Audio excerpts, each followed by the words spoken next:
Assalamualaikum warahmatullahi wabarakatuh. Kali ini penulis ingin bahas soal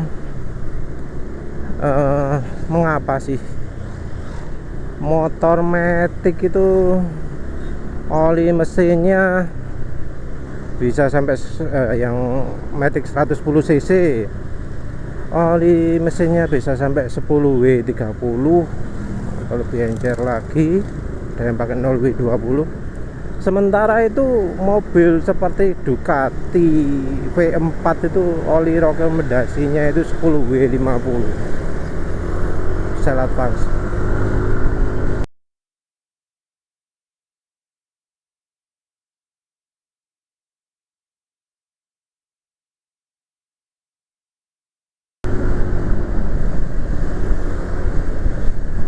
Ya aneh kan ya,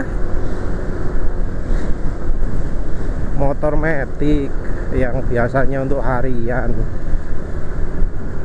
demi untuk ngejar performa pakai oli encer 10 W30. Sementara itu motor yang benar-benar performanya tinggi, Ducati V4, motor yang disegani walau memang harganya mahal, itu justru malah pakai oli kental ya, yang belakangnya 50. Mungkin yang kebiasaan pakai oli sangat encer di matic itu menghina Ducati. Goblok Ducati itu, motornya itu pinginnya kencang kok pakai oli 10 W50, pakai 0 W20 lah mantep lagi, lebih kencang lagi. Kenapa penulis ngomong gini?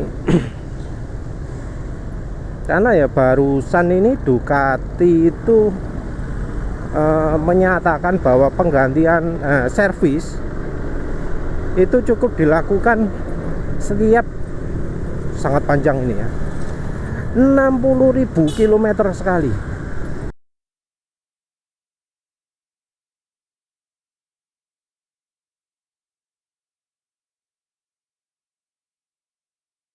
Wedan.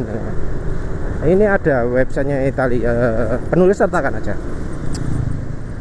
Edan 60.000 km.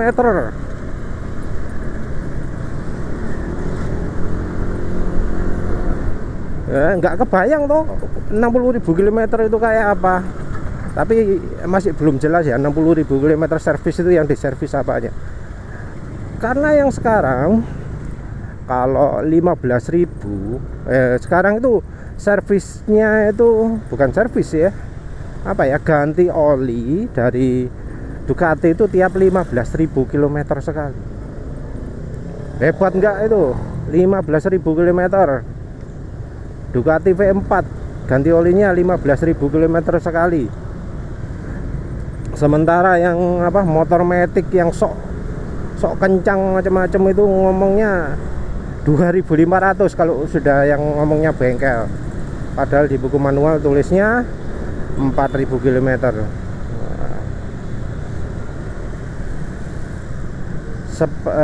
Ya wis, dari masa penggantian oli normalnya aja ya, nggak usah yang 60.000 itu aja sudah ketinggalan jauh gitu. Jauh menit. Ya realnya lah 2.500 sama 15.000 ya 15.000. Berapa kali itu? 6 kali ya, 1/6 ya.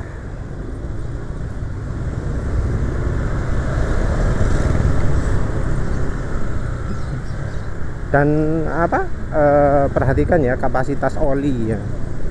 Kapasitas olinya Ducati V4 itu lebih besar daripada kapasitas olinya motor 1000 cc. 1000 cc itu 3,2 liter, Ducati V4 3,8 liter.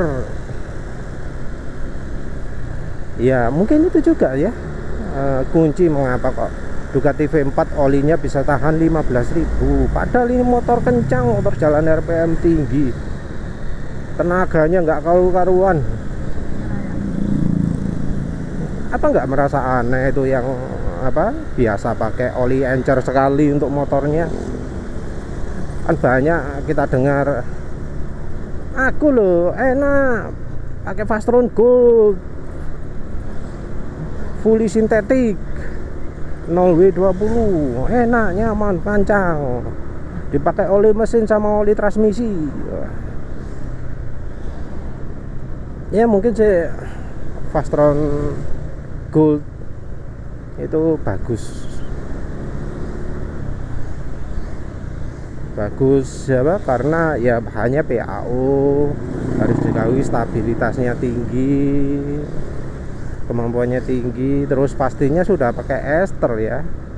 Kalau lihat hasil analisa labnya si Cautelia Nandia ya, itu Fastron Gold 60W20 itu pakai ester juga.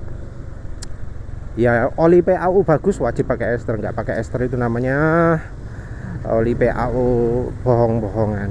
Karena ya oli PAU itu kemampuan pelicinya, kemampuan perlindungan mesinnya kurang, jadi harus pakai ditambahi ester. Nah, dengan oli encer, tapi masalahnya gini, oli encer itu nggak semuanya bagus, ada yang jelek, seperti contohnya itu si AHM Oil MPX 10W30.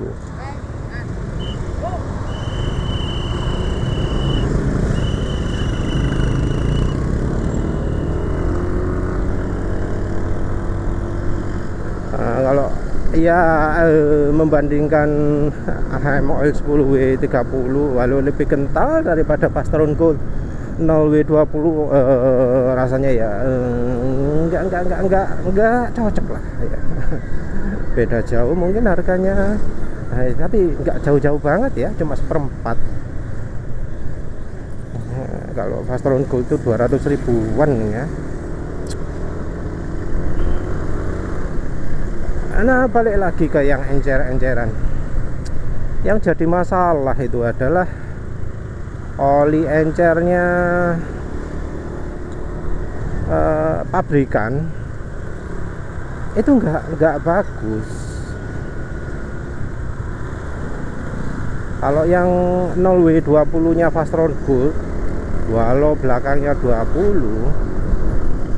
tapi kan pakai ester gitu, beda sudah. Kalau pakai ester apa? Ya pakai ester itu film strength-nya lebih tinggi, walau kekentalannya lebih rendah. Walau pakai 0W20, tapi ada esternya, paling enggak ada bantuan perlindungan. Sementara yang 0W30 itu paling juga bahan olinya bahan yang grup 2 atau grup 3. Kelemahannya ya film strike-nya kurang, dan pastinya nggak pakai ester paling mahal. Lawang yang pabrik ngaku-ngaku ada esternya itu berapa kandungannya? Cuma ada yang cuma 2,5% sudah ngaku-ngaku sudah pakai ester gitu.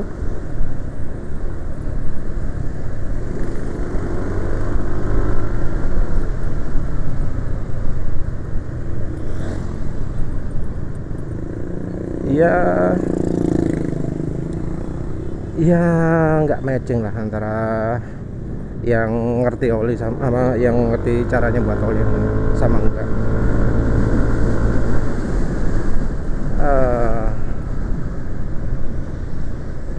Ya sebenarnya susah juga sih ya, ya kita ini bergantung sama pabrikan. Terus pabrikan itu ngomong ini oli bagus, tapi ternyata si pabrikan ini nggak becus. Ngakunya bisa buat oli, tapi kok dipakai beneran nggak sip.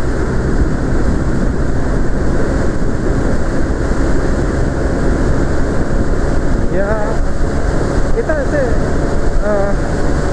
seringnya ya konsumen cuma manut-manut aja.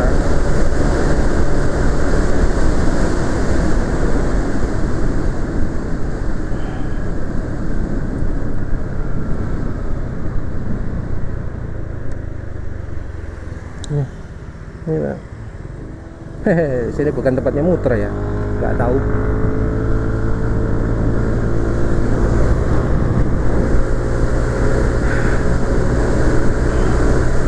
Ya kita harusnya lihat-lihat lah. Yang bodoh itu yang mana? Ducati yang ngasih olinya itu 10W50 atau Honda yang ngasih olinya itu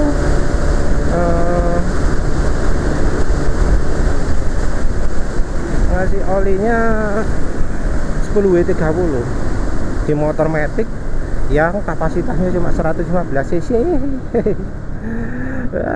Dibandingkan Ducati V4 ya, motor kayak Honda Beat, kayak Mio, kayak termasuk NMAX ini juga nggak ada apa-apanya.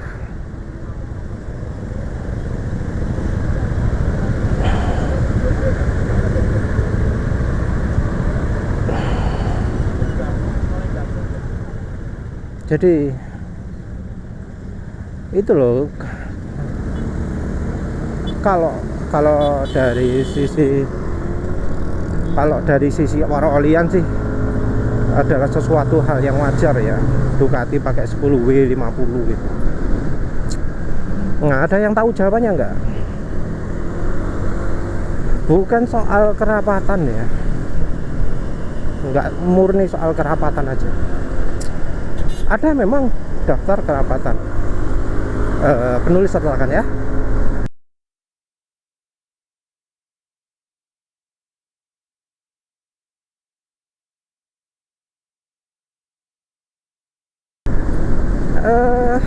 Di daftar kerapatan itu perhatikan bahwa oli itu kekentalannya bergantung pada dua hal di daftar itu. Sebenarnya banyak hal sih. Oli itu ada soal suhu, sama yaitu tadi gap, sama tenaga. Jadi ada tiga hal ya. Yang pertama dari suhu, wajib ya. Motor yang dioperasikan di suhu kayak ini sekitar Surabaya gini, ya harusnya butuh oli lebih kental daripada kendaraan mesin yang dioperasikan di suhu rendah di sekitar 10 derajat Celcius atau 0 derajat Celcius dan seterusnya. Beda lah ya, wajib beda. Terus habis itu soal gap, ada memang selisih gap itu di spesifikasinya. Untuk gap sekian, kekentalannya disarankan sekian. Masalahnya kan gap itu nggak untuk semua bagian mesin kan, cuma untuk seberapa dong. Jadi ada yang gapnya kecil di piston tapi gapnya di valve besar, ya beda lah.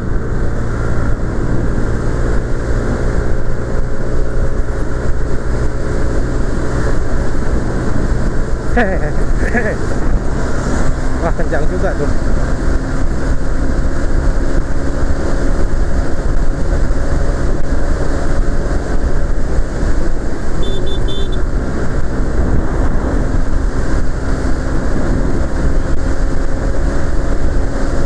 Jadi gap itu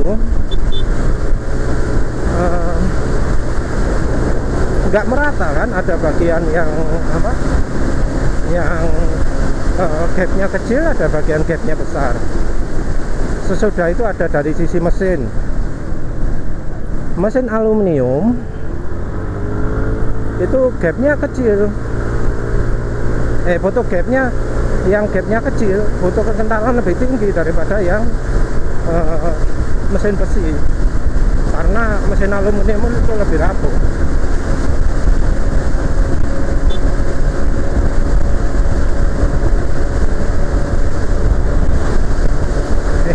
Drafting ya, karena drafting bisa mengikut angin depan.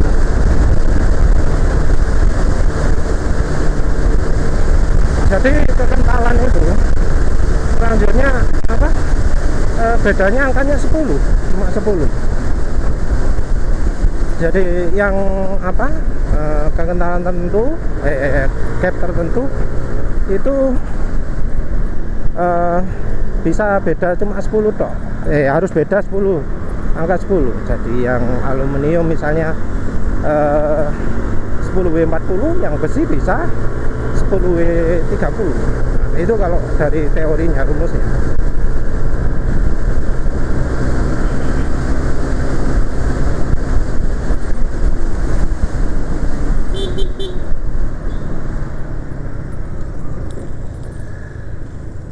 Jadi ya itulah kalau kekentalan dari rumus. Selain itu ya tentu dari itu juga, dari apa, gap. Selain itu dari tenaga. Nah, dari tenaga ini motor, nggak cuma motor ya, mesin lah ya, mesin itu kalau tenaganya gede itu kekentalan butuh gede juga ternyata. Nggak cuma apa, nggak cuma apa namanya, dari gap aja, tapi juga dari tenaga. Motor yang tenaganya gede 20 apa, ya anggap aja ratusan HP lah. Itu mobil sih, motor ya, motor 200-an HP itu butuh oli yang kental. Karena apa? Tekanan mesinnya kan gede, butuh digencetkan, butuh di apa namanya, olinya itu butuh mampu menahan gencetannya tenaga. Karena butuh gencetan tenaga ya otomatis butuh apa, film strength yang tinggi. Penjelasannya nggak pas ya. Oli itu dituntut untuk bisa menahan tekanan. Jadi butuh tekanan makin tinggi, itu film strength-nya butuh makin tinggi. Terus soal suhu, hubungan dengan suhu, oli itu kalau kena suhu tinggi makin encer. Kalau makin encer, perlindungannya makin berkurang. Terus sama satu lagi, gerakan komponen. Jadi contoh mudahnya seperti penulis jelasan sebelumnya dari hydroplaning. Hydroplaning itu kalau kendaraan melewati genangan air, kendaraannya makin kenceng makin mudah ban ini nggak menyentuh aspal ketika melewati genangan air. Kalau pelan-pelan, jalan sekitar 25 km per jam lewat genangan air, ban itu masih nempel aspal. Tapi begitu sudah jalan 100, jalan apa, di atas 100, lewati genangan air itu ada kemungkinan ban itu ngambang, kena apa, kena tahanan permukaannya air. Nah ini yang jadi apa, masalah di mobil kalau hujan-hujan. Tapi di oli itu yang dibutuhkan kecepatan pergerakan komponen lebih tinggi, ada genangan oli.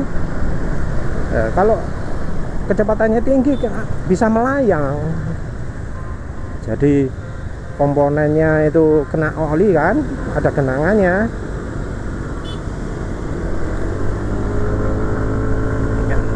Nah kalau apa, komponen ini bergerak kencang, ya ngawang, nggak saling bergesekan.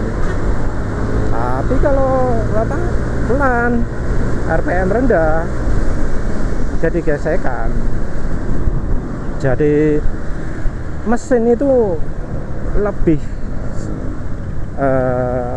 ada dua berarti ya. Kalau mesin bergerak di kecepatan rendah, itu resiko gesekan meningkat. Terus di kecepatan tinggi, tekanannya kan makin tinggi, nah itu resiko gesekan meningkat. Selain itu juga panas. Kalau suhu mesin panas banget, olinya sampai encer banget, nah itu resiko gesekan meningkat. Jadi ada tiga rumusnya. tiga rumus ini juga terpengaruh sama oli, sama aditifnya oli, sama tambahnya oli. Oli kalau suhu tinggi itu encer ya, biar nggak makin encer gimana, ditambahkan viscosity index improver, aditif itu, benda cairan kayaknya ya. Nah, aditif ini membuat oli itu enggak terlalu encer pada saat suhu tinggi. Masalahnya adalah aditif ini, viscosity index improver ini gampang rusak. Ya tergantung dari bahan yang dipakai. Jadi ada yang kalau sering dikocok-kocok itu jadi cepat encer, ada yang kalau dikocok-kocok itu nggak cepat encer.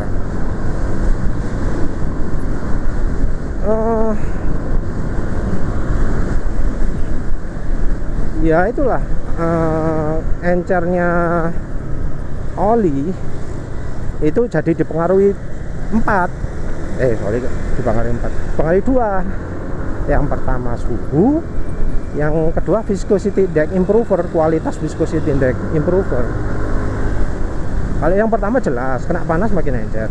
Nah yang kedua kualitas viscosity index improver ini, kalau kualitas aditif viscosity index improver ini jelek, olinya jadi terlalu cepat encer. Ini belum termasuk kerusakan olinya sendiri ya, kerusakan karena pemakaian. Jadi selain viscosity index improver ini, olinya sendiri juga bisa rusak, kena gesekan-gesekan, kena panas, kena pemakaian, kena suhu panas dan lain-lain. Oli pun bisa rusak, bisa makin encer. Tapi makin encernya oli ini berlangsung enggak hitungan detik, enggak hitungan menit, tapi hitungan jam, hitungan hari.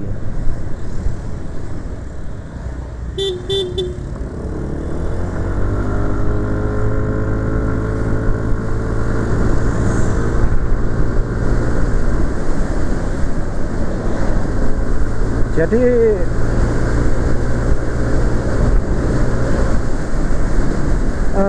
ya inilah, oli pengaruhnya terpengaruh banyak hal. Apalagi yang kurang ya, wes anggap aja itu penulis, lupa yang lain gimana. Banyak kan yang mempengaruhi oli. Nah karena oli itu bisa mengalami perubahan seperti itu, jadi kena tekanan itu jadi nggak kuat, terus kena suhu panas jadi nggak kuat, kena sobekan-sobekan, kena shear stability, gimana ejaannya, SHEAR itu apa sih namanya tuh, ejaannya apa lupa. Terus kena gitu bisa rusak. Terus apa lagi,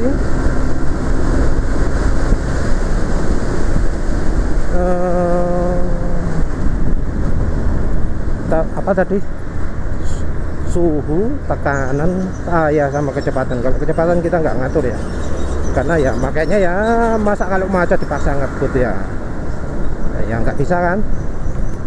Nah karena oli itu bisa berubah menjadi encer ya ketika dalam pemakaian atau kemampuannya berkurang, maka si pabrik oli itu ngasih aditif. Jadi ketika oli kemampuannya berkurang, olinya sudah nggak mampu lagi melindungi mesin, jadi tugas aditif untuk melindungi mesin. Ada dua aditif yang dipakai untuk melindungi mesin. Tahap ringan-ringan itu aditif JDDP, atau kalau di mesin aluminium yang disarankan adalah boron. Terus kalau sudah yang berat-berat, gesekannya besar sekali sampai timbul suhu panas di mesin, sampai gesekannya bikin apa, mesin gesekan langsung satu sama lain, komponennya logam ketemu logam, gesekan kuencang kuores mantap sampai suhunya mencapai 700 derajat Celcius. Nah itu butuh aditif satu lagi, butuh aditif extreme pressure. Aditif extreme pressure ini yang akan membentuk lapisan kuat tapi merengkel mudah merotoli ya, biar licin sih. Jadi lapisannya ini membentuk lapisan keras tapi gampang lepas ya, jadi licin. Namanya macam-macam, ada titanium WS2, molybdenum, lali apa ya rumusnya molybdenum, MO ya, MOU2 ya, lupa lah,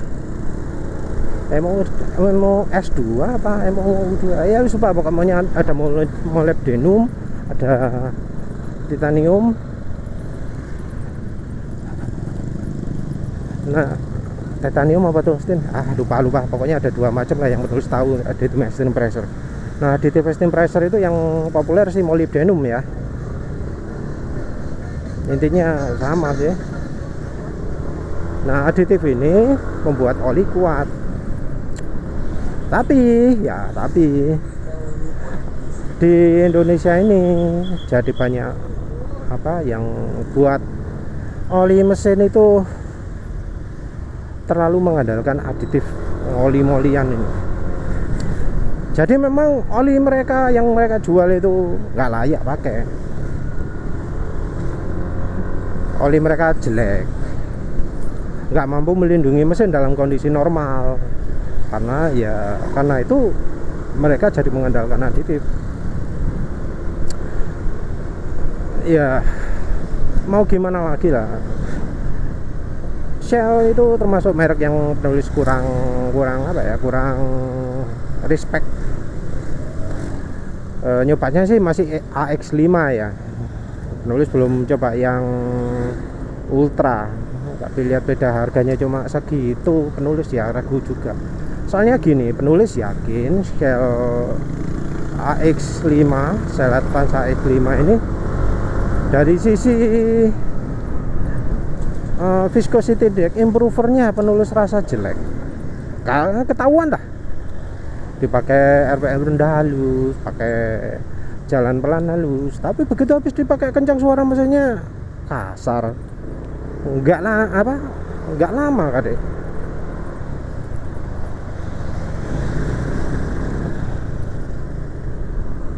Jadi penulis jalan itu biasalah, jalan 40 60 ngikutin macet kan. Habis itu ngegas, bukan motor ini ya, bukan NMAX ini. NMAX ini nggak coba-coba oli sih. Kalau pakai oli ya oli yang bagus lah, nggak pakai oli jelek-jelek. Ya terus penulis coba AX5 itu di Suzuki Spin. Halus pertama tapi terus kan jalan lempeng ya wes, penulis gaspol paling ya jalan berapa 95 km per jam lah, wis gak iso notok lagi karena setelan CVT nya ngacu. Ya wes, dalam waktu beberapa detik suara mesin itu langsung kasar, nggak teteh lah olinya itu. Penulis nggak tahu apa kalau oli Ultra yang harganya berapa saat itu ya, 90 mungkin ya, apa lebih baik daripada AX5.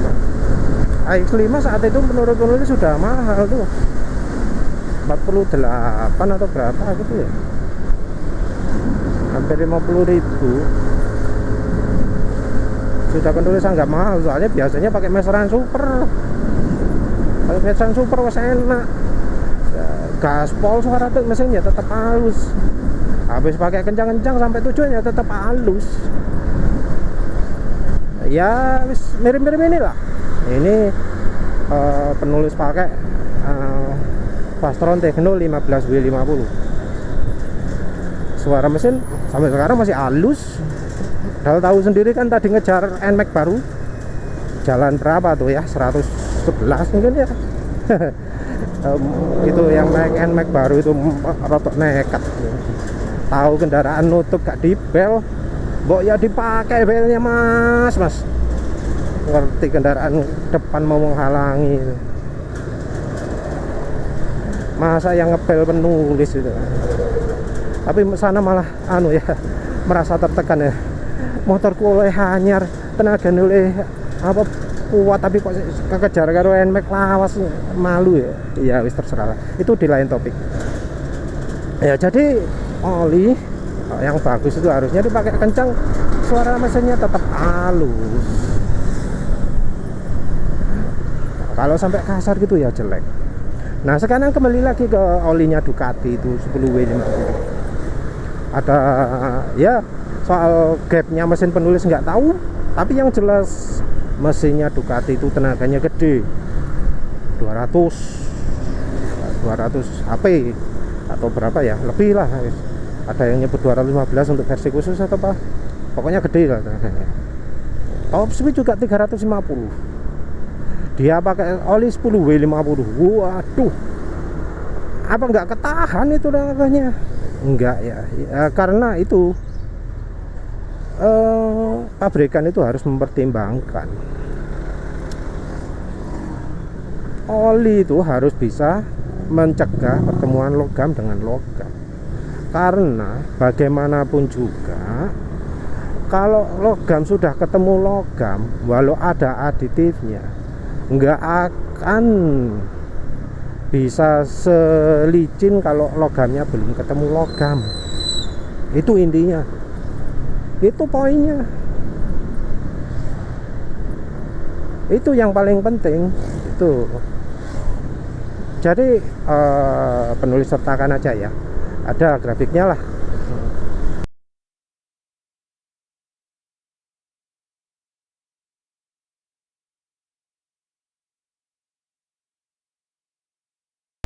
Jadi motor lemah pakai oli encer itu masih bisa ditolerir bila olinya bisa mencegah pertemuan logam dengan logam.